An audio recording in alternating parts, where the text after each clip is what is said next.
So NFL, let me get this straight. Nick Sirianni, the best record in the NFL, not in the top 3 for Coach of the Year. BG, a 33-year-old man who came off an injury. And this is what you talk about when you talk about comeback player of the year. A guy that couldn't play and had his best year the next year. Hassan Reddick, not even in the discussion for the defensive player of the year. But you got Michael Parsons there. Even CJ Gardner, and we're going to talk about that. Last but not least, Jalen Hurts, we know he's not going to get the MVP because he missed 2 games. But he still has the most wins as a starter and only 1 loss. I get it, NFL. It's a Philly thing, y'all. Yo, that. A-G-L-E-S.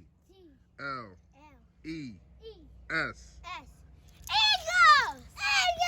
Say fly, Eagles, fly. Fly, Eagles, fly. Fly, Eagles, fly.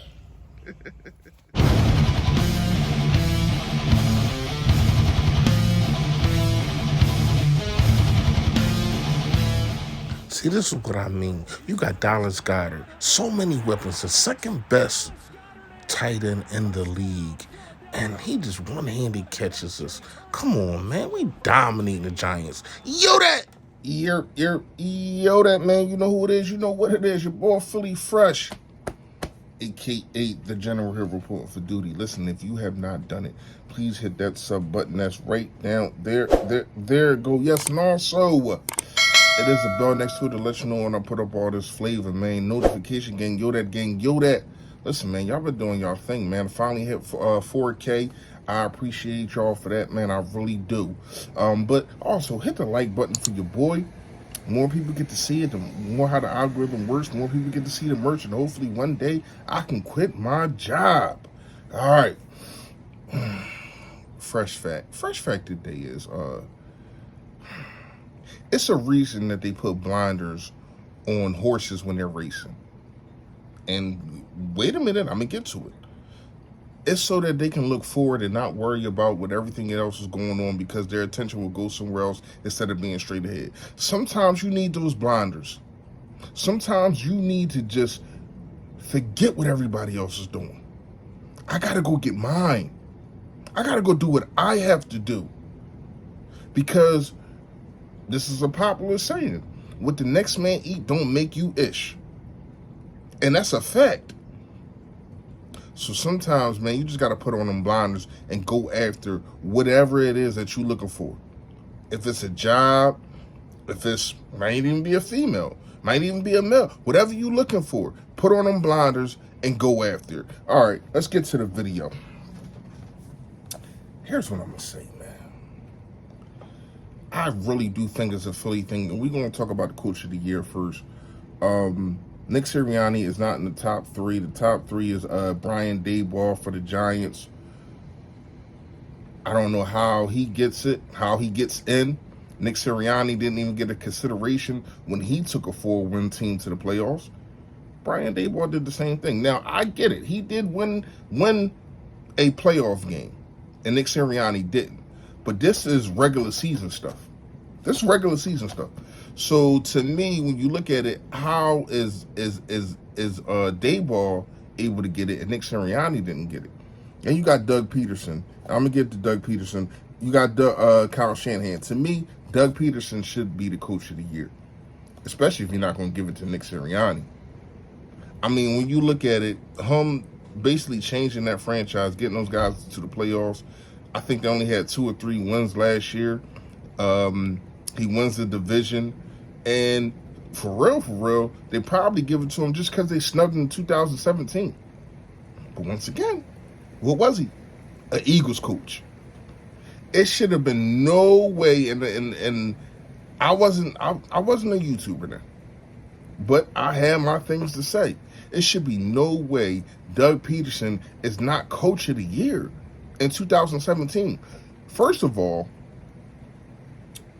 you in a situation to where as though your MVP quarterback in Carson Wentz goes down, but yet and still you're still able to win the first seed, to win the NFC East, and you did that on the back of somewhat a backup quarterback.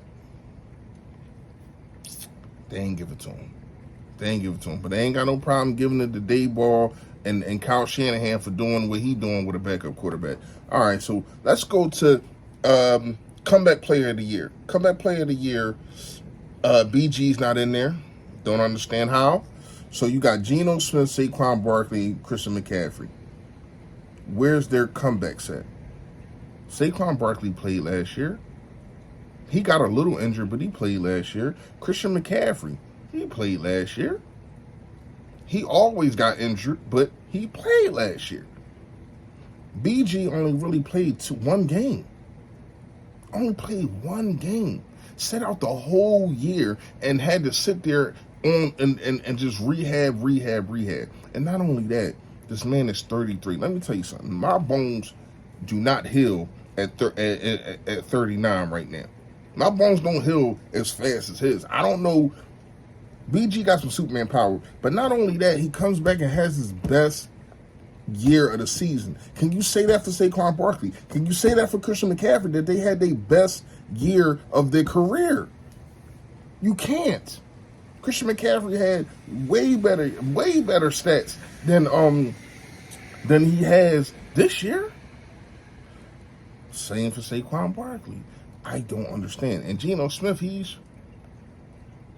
get it. He's a journeyman. He's been in so many locker rooms, and he finally got into a situation to where as though they was winning. I get it. I understand it. But to me, that's not comeback player of the year. Then we're going to talk about Hassan Reddick and CJ Gardner for because usually when a guy leads the league in interceptions, he's usually in the conversation for defensive player of the year. Every single year, a guy that leads the league in interceptions is talked about in the defensive player of the year. This guy is not even talked about. I get it. He missed about 3 games, but still, in those 3 games, nobody caught him. So who's to know in those 3 games he would have had more interceptions? So here's the guys here that they got. They got Michael Parsons, Chris Jones, and Nick Bosa. Nick Bosa, I can't debate that. I can't debate that. When I say led the league in sacks, I think he had like 18. But when you look at Michael Parsons, Hassan Reddick has a better season than him. Period. Like what's the discussion? More sacks, more forced fumbles, and if y'all want to bring up this pressure rate and all this kind of stuff that don't that don't provide really anything. I mean, you're talking about pressures when a guy is coming off of the left side and the quarterback rolls to the right and he throws a football down the field, and even if it's completed or not, they're calling that a pressure. How's that a pressure? I was already rolling. I was going that way anyway. But that's neither here nor there. I'm going to say this. Everything that I just said makes us underdogs, because when you look at it, 2.5, and I said this in the last video, 2.5 spread is still saying that you get 3 at home. So it's still saying that the 49ers are better than y'all. And these right here is going to make, especially all these players and the coach, say, huh? Y'all don't get it? Y'all understand what we did this year? Y'all keep forgetting. We have been a number 1 seed from day 1 to day whatever. No team in the league has done that. Not over there in the AFC, Patrick Mahomes and all them guys, and whatever the case may be. And I ain't even get to Hurts, because I'm tired of talking about it.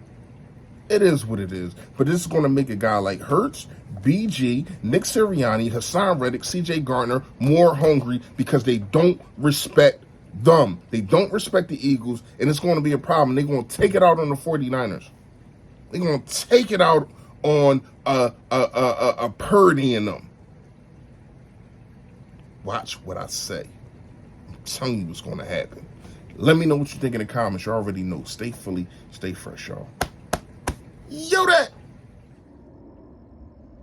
Stay Philly, stay fresh.